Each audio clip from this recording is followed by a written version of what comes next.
Good morning, everyone. That was nice. Well, hello and welcome to church today.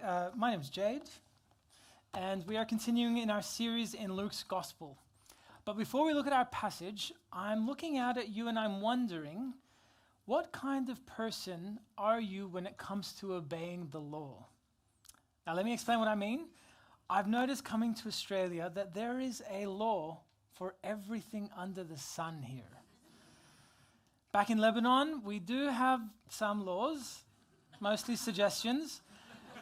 But beyond like the basic don't murder kind of laws, I couldn't tell you specific laws in Lebanon because we just don't talk about that kind of thing. Here though, and mostly by like osmosis, I've been made aware of so many laws. I could tell you about water usage laws and driving laws and civil laws. I could even tell you what times you are legally allowed to use the vacuum cleaner. On weekdays, not before 7 a.m., not after 10 p.m. On weekends, not before 9 a.m., not after 10 p.m. Or face a fine of up to $18,655. Did you know this? It's real. An actual law here in Australia.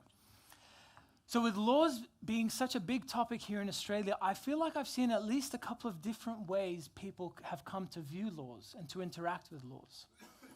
The first way is to see the law as kind of like a mirror. What do I mean? Well, a cousin of mine from Western Sydney comes to mind. To them, they see the law as like a burden that keeps showing them, keeps reflecting back what they're doing wrong.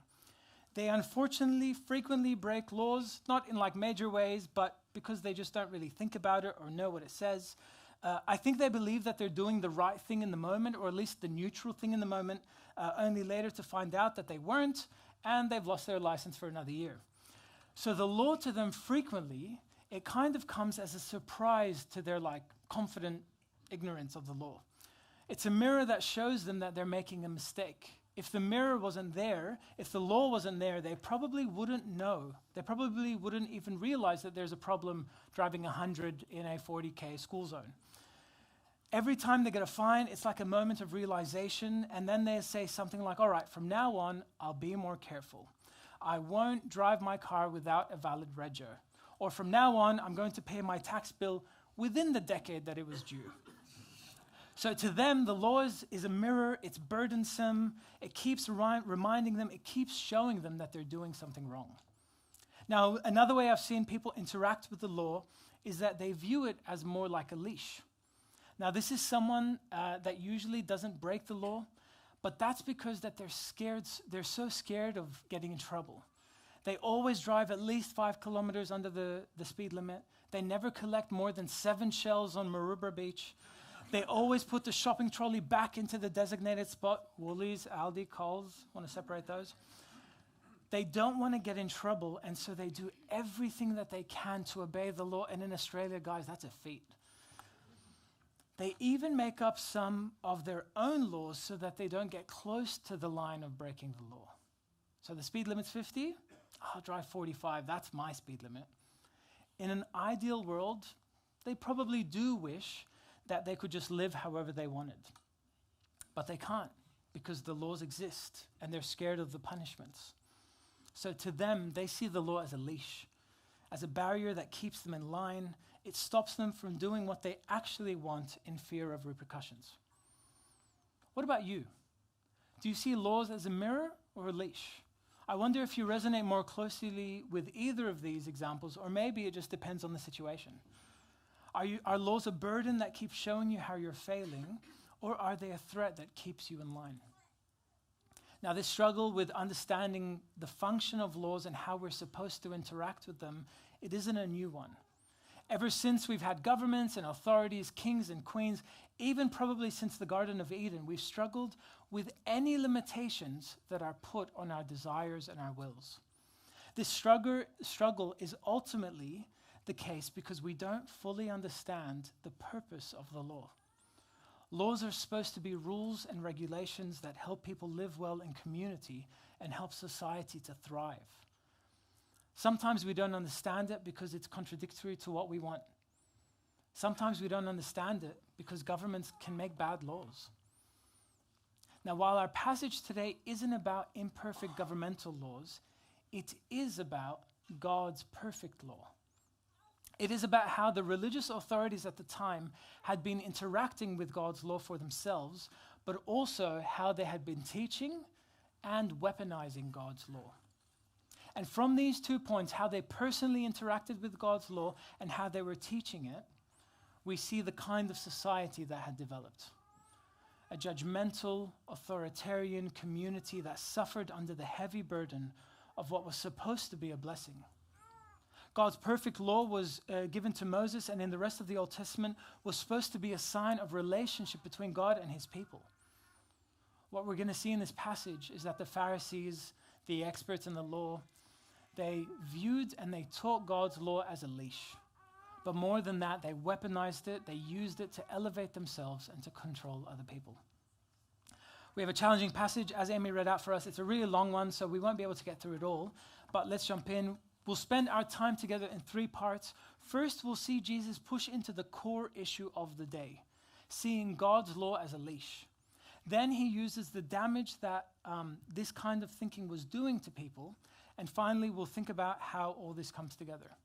So seeing God's law only as a leash, and then the damage that that thinking can do, and then how it all comes together for us. And my prayer that for us by the end of today, that we're able to see that God's law is good for us.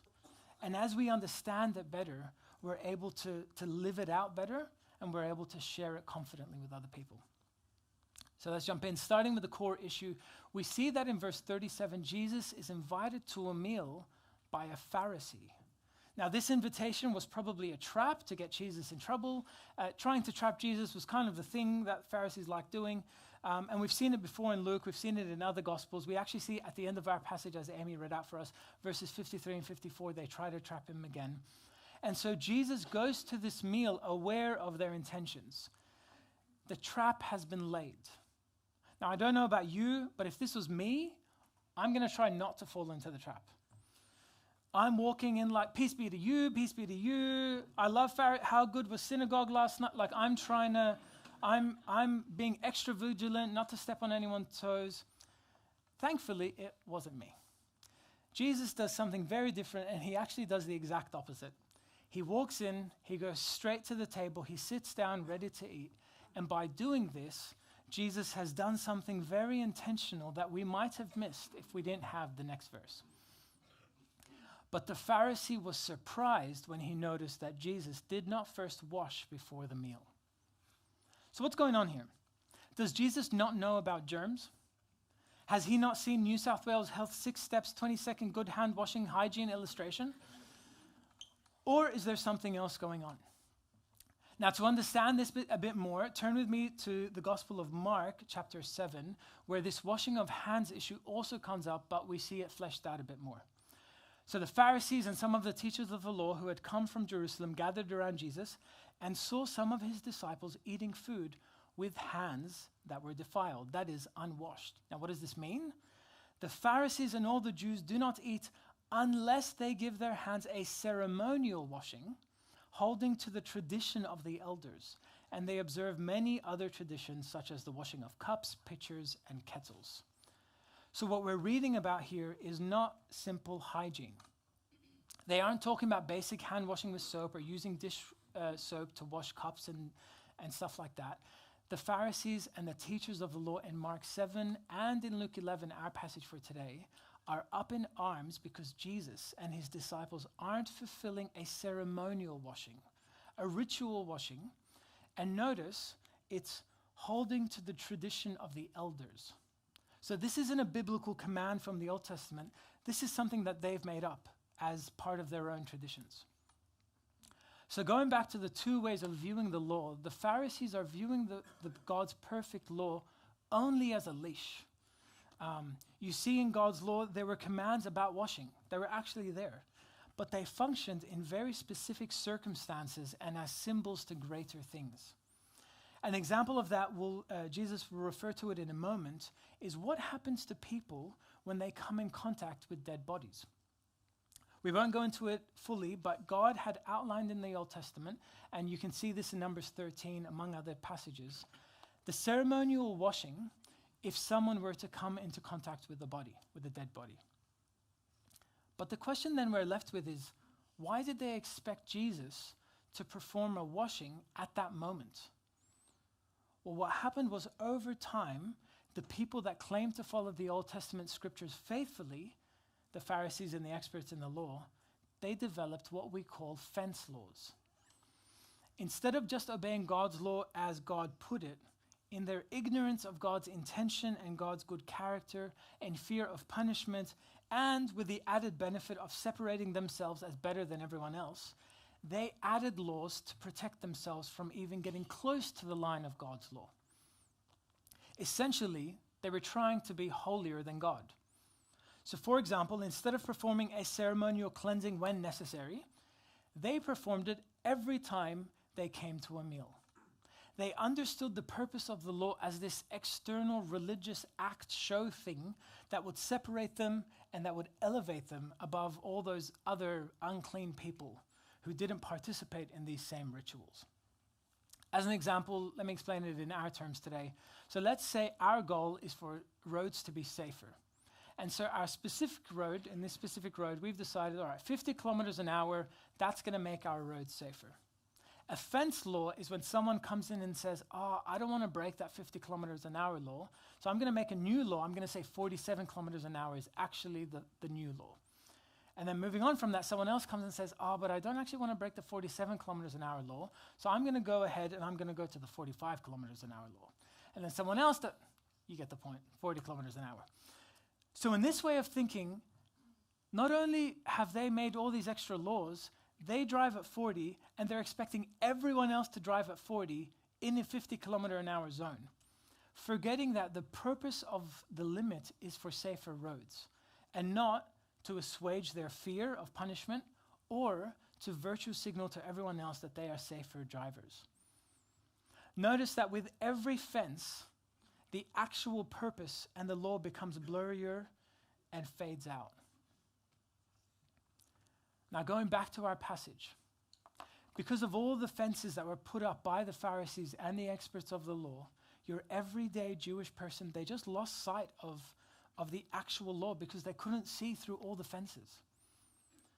What started out as love your God with all your heart, mind, soul, and strength, it ended up being taught as do ceremonial washings before you eat a meal. To the Pharisees, the law didn't function within the government of God.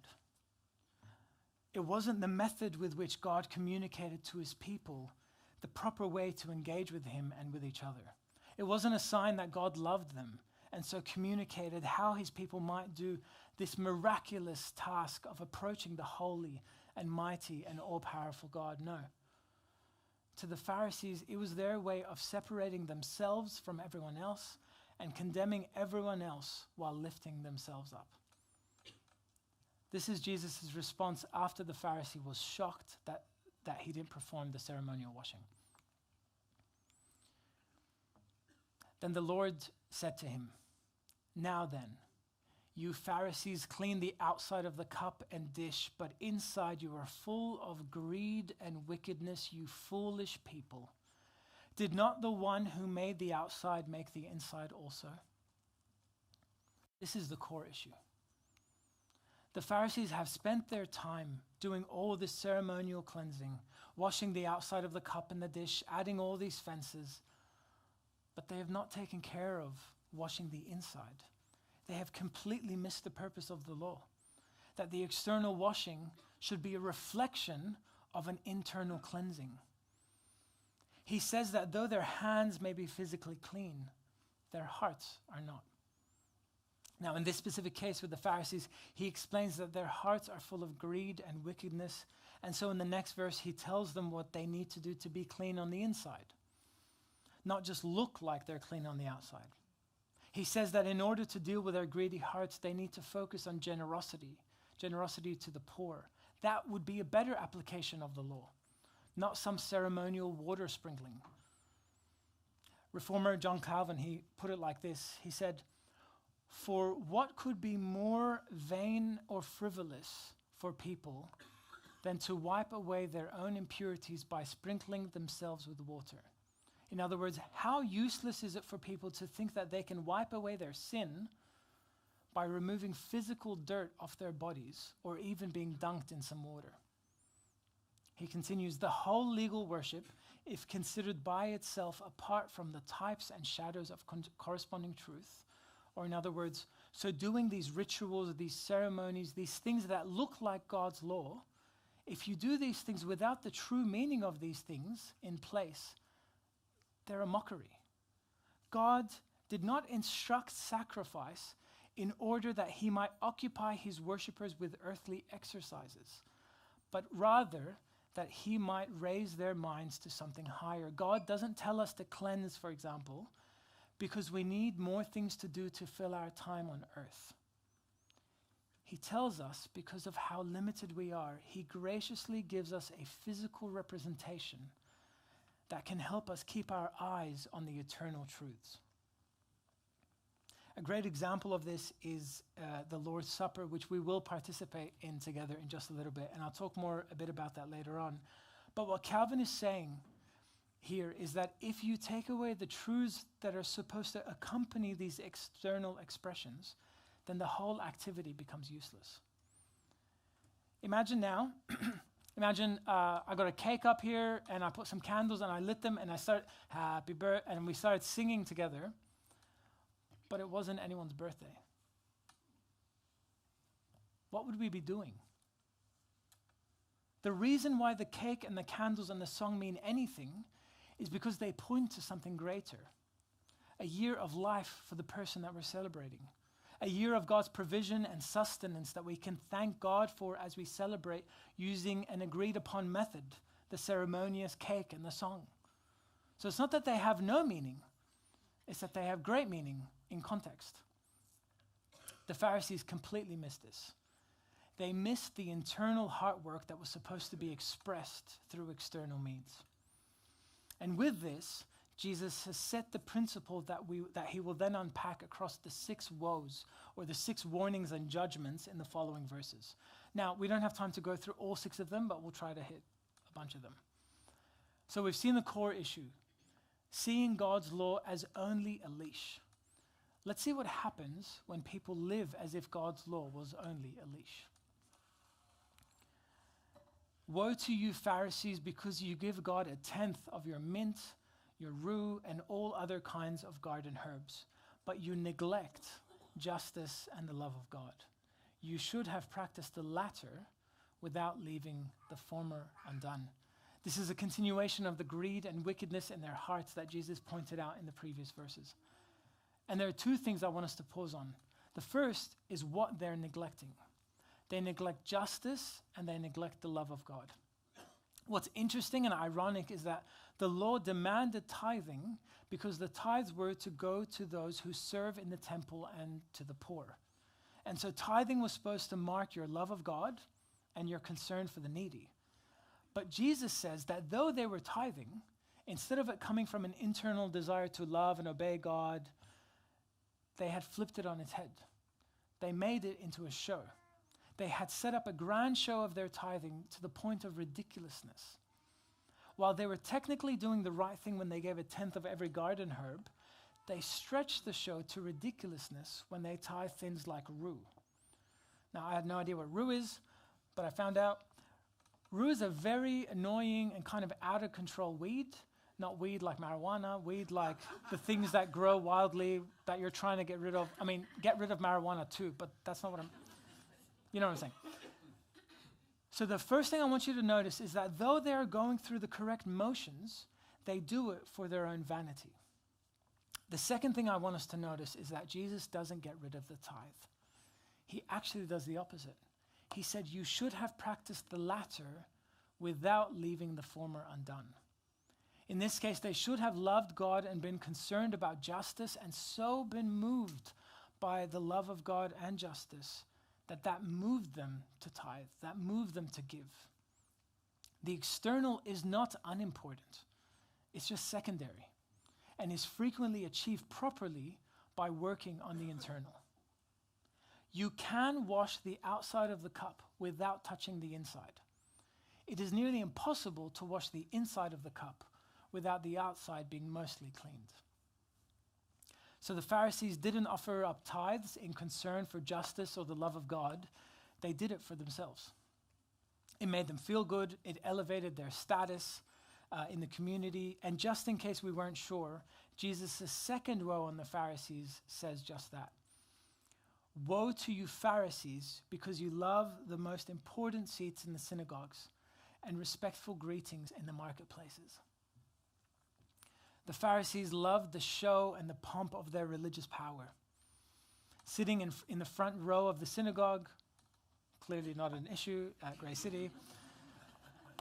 Walking around, I have it in my script, but I knew it was going to happen. So, walking around in the marketplaces, flexing their expensive clean robes, greeting one another loudly. They prayed in public for people to hear them.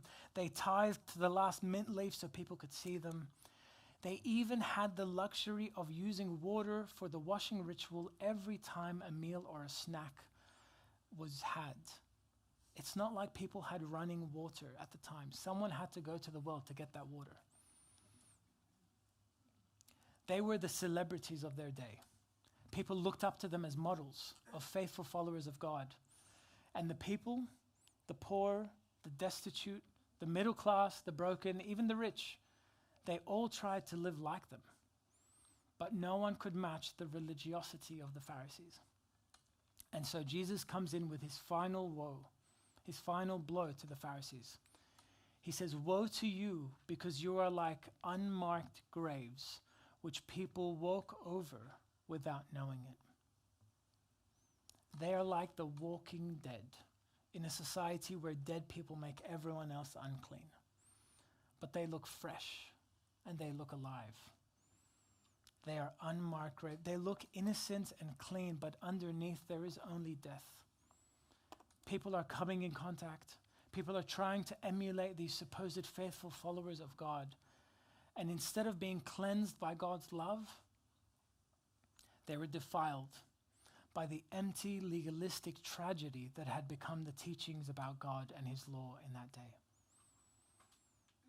Woe to you, because you are like unmarked graves which people walk over without knowing it. Because of their false teaching about God's law, because of the additions that they had made to the law, they were leading people not into life, they were leading people into death. People were being taught to pray so many times a day, perform so many ceremonial washings, go to synagogue so many times, but they were getting lost in the externals without ever understanding why they were doing any of it. Your everyday person was being burdened with all these things that had to happen for God supposedly to be happy with you. Does that sound familiar? And the Pharisees and the experts in the law were heaping more and more on top of their burdens and not lifting a finger to help them. And that takes us to our final woe of today. Jesus replied, "And you experts in the law, woe to you, because you load people down with burdens they can hardly carry, and you yourselves will not lift one finger to help them." Woe to you, because you load people down with burdens they can hardly carry, and you yourselves will not lift one finger to help them. Remember, Jesus is saying this. And I pray that as you hear these words from Jesus today, you are encouraged. This is a glimpse into the heart of the maker of the world. We get to see the one that made the law talk about the purpose of the law. And who better to learn it from? And what's Jesus' concern? That people can't carry the burden. Does he not know that there are people falling short of the law? Does Jesus not know that there are sinners in this church and in every church across time? Doesn't he want us to do better, to be better? Isn't that what he should be saying now?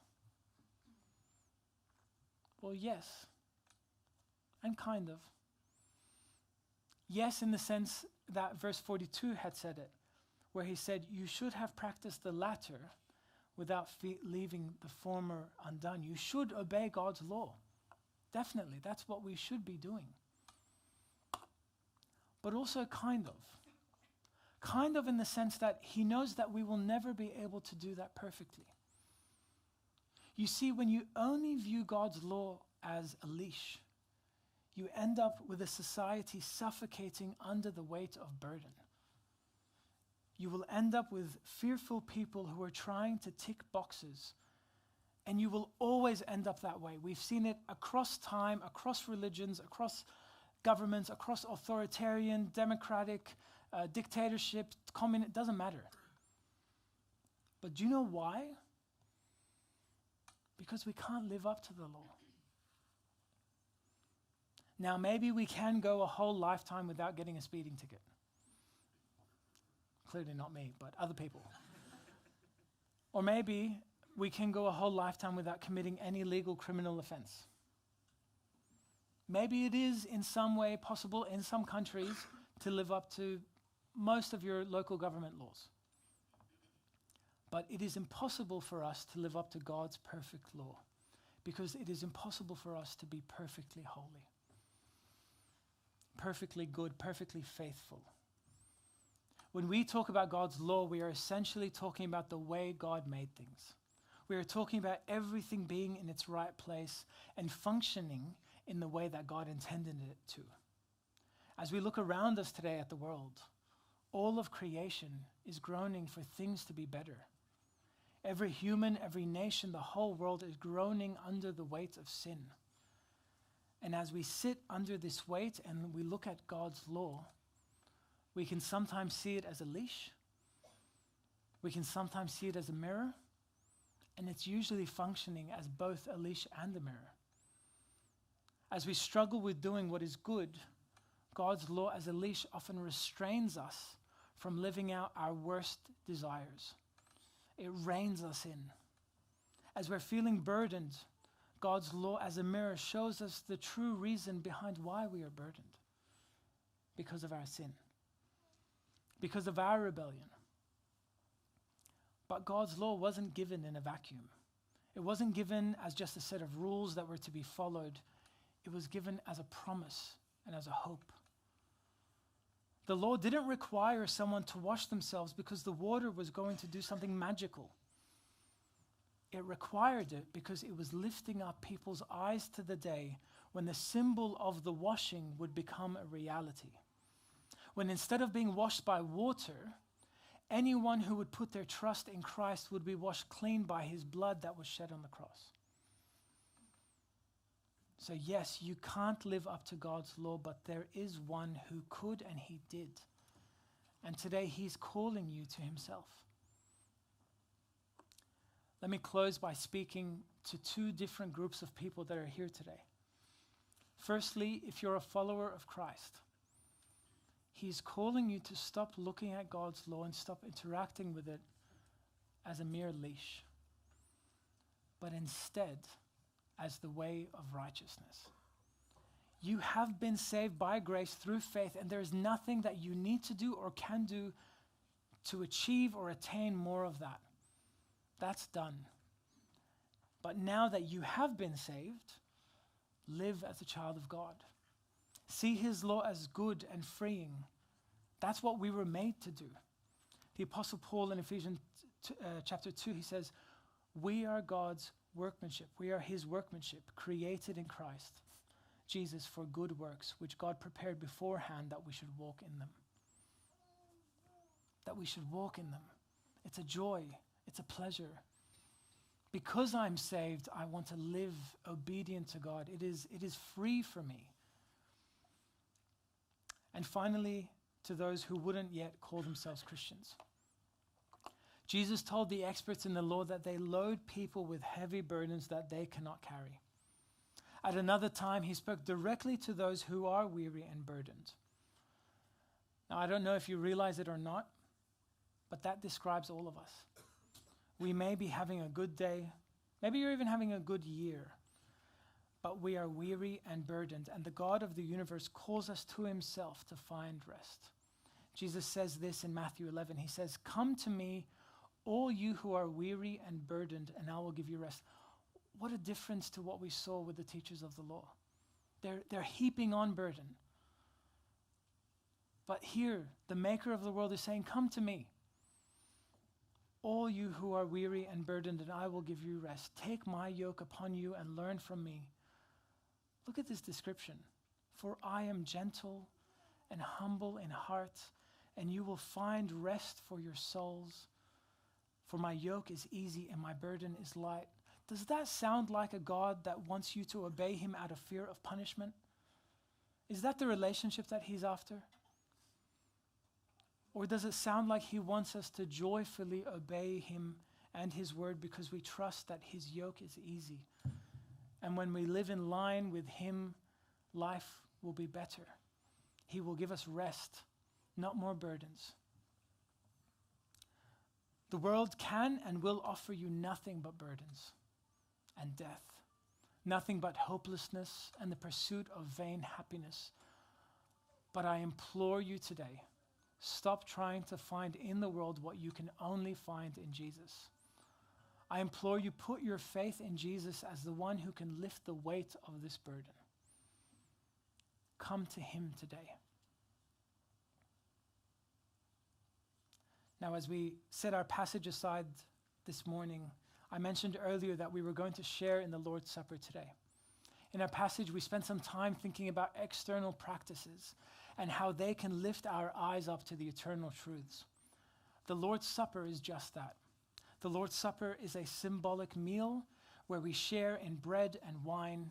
We use grape juice as a way of remembering the sufferings of Christ, as a way of remembering what he did for us on the cross, the washing that we've been talking about. The Lord's Supper is a significant meal for Christians because it represents the forgiveness of Jesus. Jesus gives to those who trust him. I'm sure a bunch of us have eaten bread this week. Some of us may, I don't know if you drink grape juice frequently, but some of us may even have drunk grape juice. This time is special because of what it represents. I'll say it again. The Lord's Supper is a significant meal for Christians because it represents the forgiveness Jesus gives to those who trust in him. The Apostle Paul says, everyone ought to examine themselves before they eat of the bread and drink of the cup. I invite you now to spend a moment reflecting and praying, repenting of your sins, reconciled with others, and determined to lead a life of joyful obedience to God.